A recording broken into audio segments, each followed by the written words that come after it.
جب اسماعیل علیہ السلام سے کہا نا ابراہیم علیہ السلام نے کہ بیٹا تیرے ذبح ہونے کا حکم ہو چکا ہے، کیا کہتے ہو؟ تو انہوں نے کہا جلدی کرو، یا ابا تفعل، یا ابا تفعل، ابا جلدی کرو۔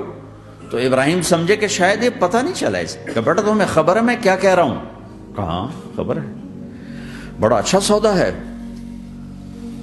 آپ کے بدلے میں اللہ مل جائے گا، اللہ آپ سے زیادہ بہتر ہے، دنیا کے بدلے میں جنت ملے گی، جنت دنیا سے بہتر ہے۔ پھر معصوم بچوں کو خیال، ہاں میری ماں کو ضرور تکلیف ہوگی، تو اپنا کرتا اتارا اور اپنے باپ کو دیا کہ یہ کرتا آپ نے میری اماں کو دینا ہے، جب مجھے کبھی یاد کرے گی تو میرا کرتا دیکھ لیا کرے گی، تسلی ہو جائے گی، اور آپ نے اپنے کرتے میں مجھے کفن دے کے ادھر ہی دفن کر دینا ہے، ادھر نہیں لے جانا وہ مکے کی طرف کہ میری ماں کو وہاں تکلیف ہوگی، میرا کٹا سر دیکھ کر بغیر سر کے پورا دھڑ وہ اس کو تکلیف ہوگی۔ ایسے اطمینان سے، چونکہ اور ذبح ہونے والا بھی ایسی باتیں کرتا ہے، بابا میرے ہاتھ بھی باندھ دے، میرے پاؤں بھی باندھ دے، کہ ممکن ہے جب تو چھری چلائے اور میرا ہاتھ پاؤں ہلے تو تجھے لگ کے تمہیں تکلیف نہ ہو جائے۔ پیسے میں چین ہوتا، زندگی میں چین ہوتا نہیں، اللہ کو پانے میں چین ہے، اور ادھر وہ بھی اللہ کو ڈھونڈ رہا ہے۔ ارے میرے بھائیو، 60 برس کی دعا کے بعد بیٹا ملا، 60 برس دعا مانگی، یا اللہ اولاد دے دے، اولاد دے دے، اولاد دے دے، 60 سال کے بعد اولاد ہوئی، 84 سال کی عمر میں، 80 سے 84 برس کی عمر میں کے درمیان بچہ ہوا ہے۔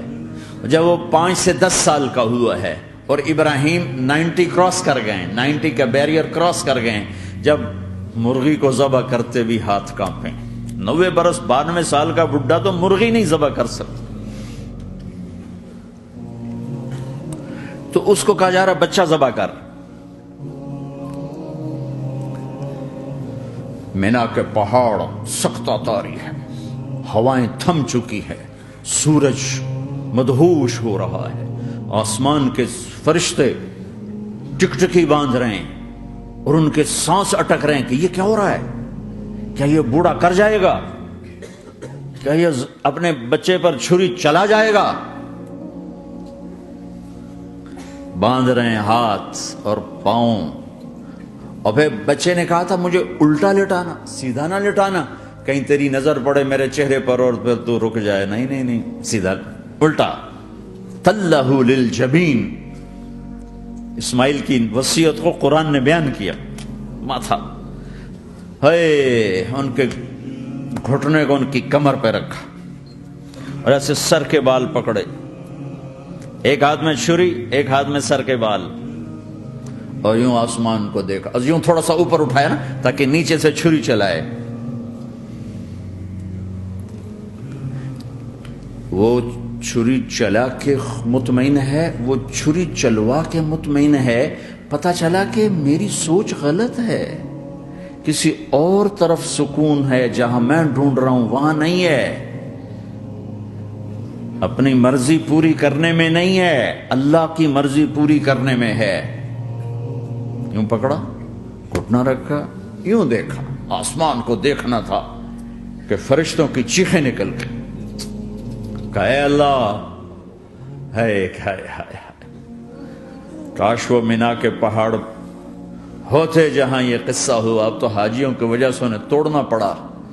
اے اللہ، کیا تو مجھ سے ناراض ہو گیا ہے؟ تو یہ سمجھتا ہے کہ اسماعیل کی محبت میرے دل تجھ سے زیادہ ہوگی؟ نہیں نہیں، میرے اندر تو ہی تو ہے، تیرے سوا کوئی نہیں ہے، اور اگر کوئی میرا تو نے امتحان لینا ہے میں حاضر ہوں۔ ایک اسماعیل کیا لاکھوں قربان ہو سکتے، چھری چلا دی۔ اگر میرا رب صرف دیکھ ہی رہا تھا کہ خلیل کہاں تک جاتا ہے، یاری نبھتی ہے کہ درمیان میں ٹوٹتی ہے۔ ارے تم سے بچوں پہ چھریاں نہیں چلوا رہا، تم سے کہہ رہا غلط کام چھوڑ دو، وہ تمہاری ہلاکت اور بربادی کا ذریعہ ہیں، یا موت سے ٹکر لے کے دکھا دو یا قبر کے گڑھے میں جانے سے انکار کر دو، یا موت کے بعد کھڑے ہونے سے انکار کر دو، یا میرے رب کی جہنم کو پانی سے بجھا دو، میرے اللہ کی جنت کو آگ لگا دو، اور کہہ دو کوئی اللہ نہیں، کوئی حساب کتاب نہیں، جاؤ جو مرضی کرو۔ ادھر سب کچھ مانتے ہو، ادھر اسی سے بغاوت کرتے ہو۔ یہ کیا اسلام ہے؟ یہ کیا زندگی ہے؟ اے اللہ، ناراض ہو گیا ہے کہ میرے دل میں اسماعیل تجھ سے زیادہ نہیں، میرے رب ادھر تو ہی تو ہے، تیرے سوا کوئی نہیں ہے، تو ہی ہے۔ اور اگر ناراض نہیں کوئی میرا پیپر لے رہا ہے تو میں حاضر ہوں، یہ لے۔ اللہ اکبر۔ جو چھری چلائی، ساتوں آسمان کے فرشتوں کی چیخیں نکل